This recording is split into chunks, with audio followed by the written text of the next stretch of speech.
Saya selalu ajar isteri saya ilmu fardu ain, seperti ilmu iman, bagus mu.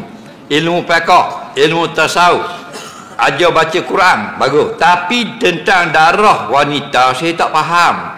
Saya hantar video ustaz tentang darah perempuan kepada isteri saya. Lepas dak tanggungjawab saya dalam mendidik, lepas. Nampak?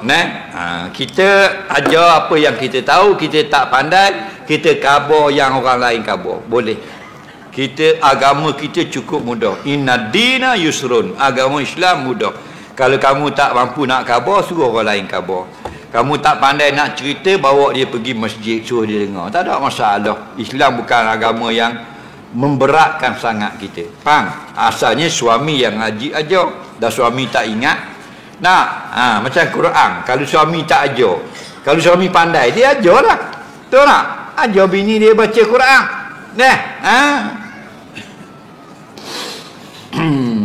Dah kalau suami wari megedu, suami wari megedu, baju ekspedisi, kereta 3 tak belakang baju. Faham tak? Nak main kereta, biar pandai dulu, aling dulu agama, baru ada hiburan. Ni hiburan ada, agama tak aling, tak boleh. Faham? Ni dia nak main gitar, nak main drum, biar jenis Tok Imam, Tok Bila, apa betul? Orang mahmi tau. Ni baju gambar rock, gambar korok, lagi begitu.